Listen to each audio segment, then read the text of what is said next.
नमस्कार दोस्तों, मैं अखिलेश कुमार स्वागत करता हूं आप सभी का एक नए वीडियो में। बात करेंगे डी-मार्ट शेयर के बारे में, क्योंकि इस स्टॉक में आप लोगों ने देखा होगा कि शुक्रवार को 2.5% तक का तेजी हुआ था, क्योंकि ओवरऑल पूरा मार्केट ही जो है बुलिश ट्रेंड में शुक्रवार को रहा था। तो क्या इस स्टॉक में यहां से 2000 तक का जो है और भी तेजी हो सकता है? तो उसके लिए कंपनी का हम लोग फंडामेंटल और स्टॉक का चार्ट भी एनालिसिस करेंगे। और आप लोग चैनल पर नए हैं तो चैनल को सब्सक्राइब कर लीजिएगा। तो चलिए दोस्तों, शुरू करते हैं आज का वीडियो। तो डी-मार्ट का अगर आप लोग रिटर्न का बात कीजिएगा तो 6 महीना का चार्ट देखिएगा तो 6 महीना में आप लोग को 10% का पॉजिटिव रिटर्न देखने को मिल जाएगा। और 1 साल का रिटर्न बात कीजिएगा तो 1 साल में देखिएगा तो स्टॉक 11% नेगेटिव में चला है। मतलब कि 1 साल से देखिएगा तो रिटेल इन्वेस्टर का लगभग यहाँ पे पूरा ही नुकसान ही हुआ है। और 5 साल का रिटर्न देखिएगा तो मात्र 74% का रिटर्न देखिएगा, क्योंकि इधर 4-5 साल से देखिएगा तो ये स्टॉक जो है कुछ ज़्यादा जो है किया नहीं है।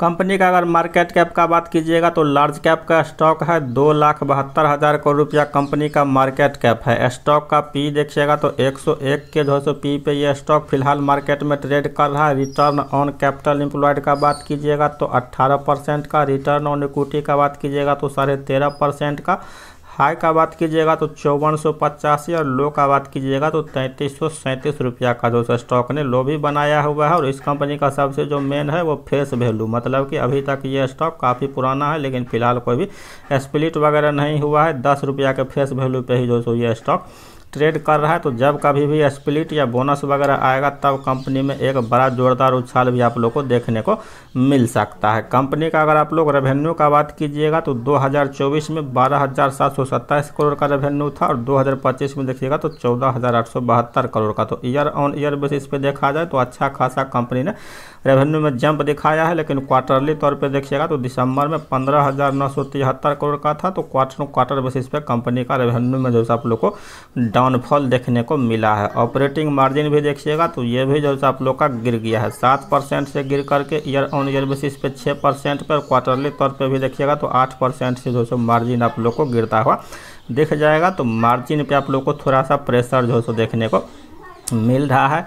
मुनाफा का अगर बात कीजिएगा, नेट प्रॉफिट, तो पिछला साल देखिएगा तो 563 करोड़ का, इस साल 551 करोड़ का, और पिछला क्वार्टर में देखिएगा तो 724 करोड़ का। तो यहाँ पे भी मुनाफा में भी जो थोड़ा सा कंपनी के ऊपर प्रेशर बना हुआ है। तो इस वजह से आप लोग देखिएगा तो थोड़ा सा जो स्टॉक के लिए फिलहाल परेशानी है, क्योंकि ग्रोथ देखिएगा तो उस तरह से जो कंपनी का हो नहीं रहा है। तो उसके लिए ग्रोथ चाहिए, तब जा कर के 2000 रुपया स्टॉक यहाँ से जो आप लोग देखिएगा तो और तेज़ी दिखा सकता है। मतलब कि 4100 का है तो 6000 का टारगेट एक्सपेक्ट करने के लिए इस कंपनी को कम से कम जो है और भी अपना रेवेन्यू विजिबिलिटी बढ़ाना पड़ेगा, और कंपनी का मार्जिन भी बढ़ाना पड़ेगा, और कंपनी को मुनाफा बढ़ाना पड़ेगा, तभी जाके ये मार्जिन वगैरह बढ़ेगा। शेयर होल्डिंग पैटर्न का बात किया जाए तो प्रमोटर के पास मार्च क्वार्टर के हिसाब से 74.64% का हिस्सेदारी एकदम बरकरार है। एफआई का हिस्सेदारी का बात किया जाए तो 8.18% का, डीआई का 9.08% का, गवर्नमेंट के पास 0.7%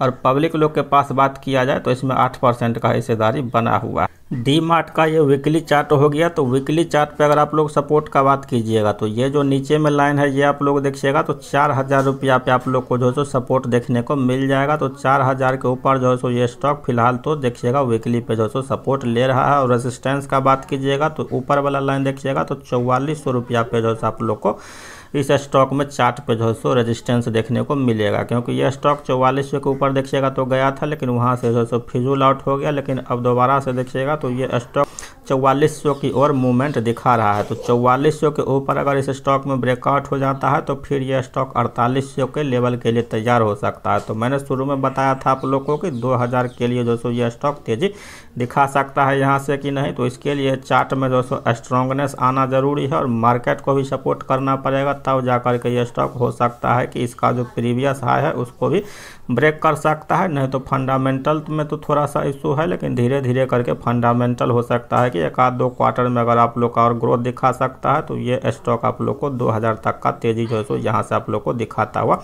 बन सकता है। तो उसके लिए थोड़ा सा लॉन्ग टर्म का आप लोग को व्यू बनाना पड़ेगा। और चार्ट का आप लोग देखिएगा तो एक तरह से समझिए तो चार्ट का जो डाउन ट्रेंड है वो ख़त्म हो चुका है, लगभग अप ट्रेंड में जो चार्ट ने चलना शुरू कर दिया है। तो उस हिसाब से आप लोग को काम करना